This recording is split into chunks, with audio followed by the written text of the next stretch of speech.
എനിക്ക് പ്രത്യേകിച്ച് അവരെ കുറിച്ച് നെഗറ്റീവായിട്ടൊന്നും പറയാനില്ല. അതായത് പ്രളയത്തിൻ്റെ തൊട്ട് ശേഷം.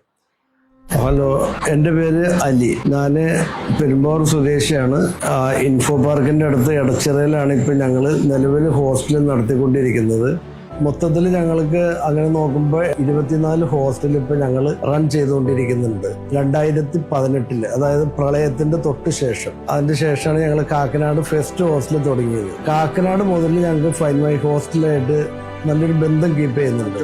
അവര് എന്തായാലും വിളിച്ചു കഴിഞ്ഞാൽ ഒരു വേക്കൻസിക്കെങ്കിലും ഒരാളെ ഞങ്ങൾക്ക് വേക്കൻസിക്ക് ഒരാൾ വരും. അപ്പോൾ ഞാൻ പിന്നീട് ചോദിക്കാൻ തുടങ്ങിയ കുട്ടികളോട്, നിങ്ങൾ എങ്ങനെയാണ് വന്നത്? അപ്പോൾ അവർ പറയും ഫൈൻ മൈ ഹോസ്റ്റൽ വഴി വന്നതെന്ന് പറയും. അങ്ങനെയാണ് ഞങ്ങൾ ഫൈൻ മൈ ഹോസ്റ്റലായിട്ട് കൂടുതൽ ടച്ചപ്പ് ആയത്. ചുരുക്കി പറഞ്ഞു കഴിഞ്ഞാൽ ഫൈൻ മൈ ഹോസ്റ്റൽ ഈ കുട്ടികൾക്ക് ഒരു ഗൈഡ് ലൈൻ കൊടുക്കുന്നതിൽ പെർഫെക്റ്റ് ആണെന്ന് എനിക്ക് പറയാനുള്ളൂ. കാരണം ഈ വരുന്ന കുട്ടികൾക്ക് ഒരു ഡൗട്ടിന് ഞങ്ങളോട് മറ്റൊന്നും ചോദിക്കാനില്ല.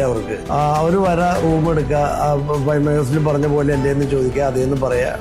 അതുപോലെ തന്നെ കാര്യങ്ങൾ, ഫുഡിൻ്റെ കാര്യമായാലും എന്ത് കാര്യമാണെങ്കിലും ചുരുക്കി പറഞ്ഞാൽ എനിക്ക് പ്രത്യേകിച്ച് അവരെ കുറിച്ച് നെഗറ്റീവായിട്ടൊന്നും പറയാനില്ല. നമുക്ക് പ്രത്യേകിച്ചൊരു ചെലവില്ല എന്നുള്ളതാണ് ഇതിൽ ഏറ്റവും വലിയൊരു ബെനിഫിറ്റ് ഉള്ളത്.